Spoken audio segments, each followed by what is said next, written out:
Hello दोस्तों। आज हम जानेंगे कि टमाटर का जो पत्ती मूढ़क रोग होता है उसको हम कैसे पहचानें और उसको हम कैसे नियंत्रण कर सकते हैं और उससे क्या-क्या हमारे इसमें टमाटर के पौधे में हानि हो सकती है। तो ये देखेंगे कि पत्तियाँ ऊपर की तरफ मुड़ने लगती हैं।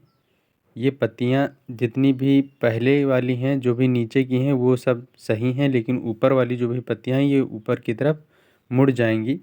जब ये पत्तियाँ मुड़ जाएंगी तो पत्तियों का आकार थोड़ा-सा कम हो जाएगा और जब पत्तियों का आकार कम हो जाएगा, जो सूर्य के प्रकाश से जो प्रकाश संश्लेषण होता है, जब फोटोसिंथेसिस करेंगे तो ये भोजन पौधे कम बना पाएँगे, जिससे इनकी जो बढ़वार है, वो रुक जाएगी और उसके साथ-साथ जो फल लग रहे हैं, उनमें भी कमी आएगी। ये देखेंगे कि अब इनका अगर ये सीवियर हो जाता है तो ये फूल इनके मरने लगते हैं। अब ये क्या है, फूल मरने या फिर ये जो पर्ण-कुंचन रोग है, इसके लगने बहुत से कारण होते हैं जिनके द्वारा ये लगता है। अगर जो भी फूल मर रहे हैं, उनको आप अगर पकड़ेंगे तो वो आपके हाथ में ही आ जाएँगे। इसमें क्या होता है कि आप अगर इरिगेशन जो दे रहे हैं, वो अगर ज़्यादा दे दे रहे हैं या फिर कम दे रहे हैं, वो सब आप डिपेंड करता है। जो नीचे हैं, नीचे की जो पौधे आप देख रहे हैं तो उनमें नहीं लगा हुआ है। उसके बाद अगर ऊपर वाले पोर्शन में आप देखेंगे तो सब में ये जो लपेटक है या मोड़क रोग लगता है, वो देखेंगे कि लगा हुआ है। ये थोड़ा-सा सीवियर हो गया है, मतलब सबसे पहले अगर पौधे में लगा होगा, तो इसी में लगा होगा। अब ये देखेंगे कि ऊपर तक का ये बहुत सा पतला आपको पौधा दिख रहा है और इसमें ऐसा लग रहा है कि बहुत पहले सबसे पहले इसी में लगा हुआ होगा, इसीलिए इसकी पत्ती अब सब जल चुकी हैं, पीली पड़ के भी जलने लगी हैं। और इसमें देखेंगे कि इसमें जो फूल हैं, वो अपने आप गिर जा रहे हैं, पकड़ेंगे तो ये तुरंत टूट जाएँगे। ये देखेंगे कि फूल टूट चुके हैं। अब जब फूल ही नहीं बनेंगे उसमें, तो आपके टमाटर जो होंगे वो कम बनेंगे, इससे आपका जो उत्पादन है वो कम पड़ जाएगा। अब ये ऊपर वाला पोर्शन जो अभी लगा हुआ है, नीचे वाली पत्तियाँ सारी सही हैं, लेकिन ऊपर की जितना पोर्शन है पौधे का, उसमें ये लगा हुआ है। अब ये देखेंगे कि फूल मरने लगे हैं क्योंकि सीवियर अटैक इसमें हो चुका है। जितने भी आप पीले पड़ चुके हैं, पकड़ेंगे, वो फूल आपके तुरंत हाथ में आ जाएँगे। अगर आप नीचे देखेंगे तो यहाँ पर सिंचाई जो है वो अभी नहीं की गई है काफ़ी दिन से, क्योंकि सूखा है।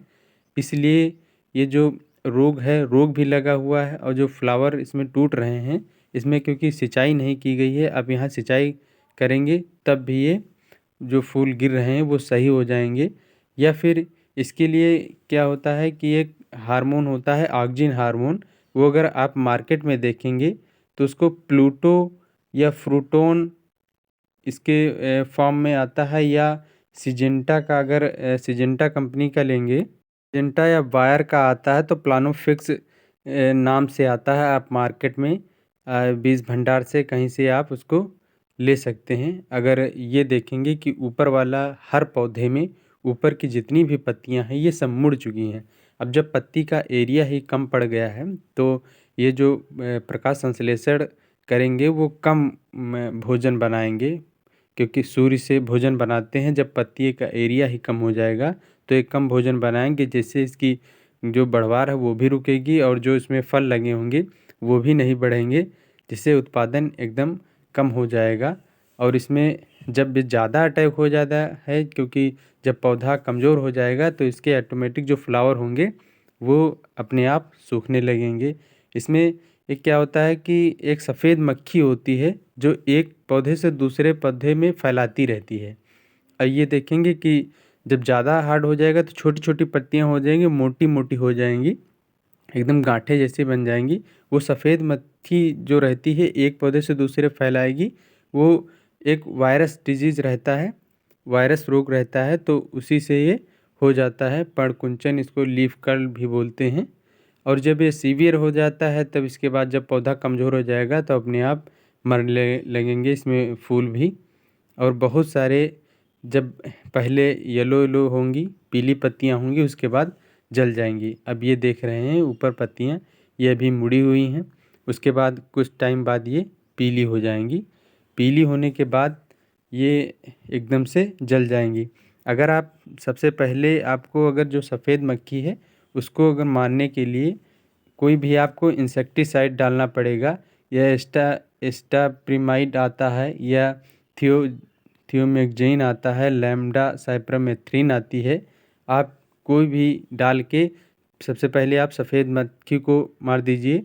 उसके बाद जब ये कंट्रोल होगा तब उसके बाद आप इसमें कोई भी एक जो जैसे ऑक्सिन हार्मोन आता है वो प्लानोफिक्स या फ्रूटोक्स नाम से आप उसको डाल दीजिए। जो ये फ्लावर आपके सेटिंग हो रही झड़ रहे हैं जो फूल, वो आपके फूल इसमें नहीं झड़ेंगे, जिससे आपका जो उत्पादन है वो बढ़ेगा। अब यहाँ अगर आप काउंट करेंगे तो इसमें देखेंगे कि 6 आपका जो गुच्छा है उसमें 6 हैं। अगर इसमें देखेंगे कि अगर 2-3 गिर जा रहे हैं तो आधा आपका प्रोडक्शन ऐसे ही कम हो गया है। जो नीचे के अगर पोर्शन देखेंगे तो पहले का जो फल लगे हुए हैं वो ऑटोमेटिक लगे हुए हैं पहले से, लेकिन ऊपर वाले पोर्शन में नहीं लगा है। अब ये देखेंगे कि दादाजी हैं और ये जो सुतलियाँ होती हैं सुतलियों से ये बांध रहे हैं ऊपर को, जिससे ये जो क्योंकि ये पौधे इनडिटर्मिनेट हैं तो ऊपर को बढ़ते ही रहेंगे। ये देखेंगे कि सुतलियाँ बंधी हुई हैं, और सुतलियों को हम इसलिए बांधते हैं क्योंकि पौधा उससे डैमेज ना हो। अगर हम यहाँ पर कोई चीज़ हार्ड यूज करेंगे तो टूट जाएंगी। ये ऊपर के पोर्शन में लगे हुए हैं इन पौधों में। अभी नीचे से देखेंगे कि ऊपर तरफ लगते हुए चले गए हैं क्योंकि इनमें पहले से रोग नहीं लगा हुआ है। ये पौधे आप पत्तियाँ इनकी देखेंगे तो आसानी से इनको पहचान सकते हैं कि इनमें नहीं लगा हुआ है। तो इनमें कोई इफ़ेक्ट अभी हमें नहीं दिख रहा है। ये पौधे आप देख रहे हैं और उधर के पौधे देखेंगे तो आप इनमें फ़र्क देख सकते हैं कि क्या फ़र्क है। ये देखेंगे कि हम पहले से सुतलियाँ यहाँ पर बांधी हुई है। दोस्तों, अगर हमारी जानकारी अच्छी लगी है तो हमारे चैनल को सब्सक्राइब करें। धन्यवाद।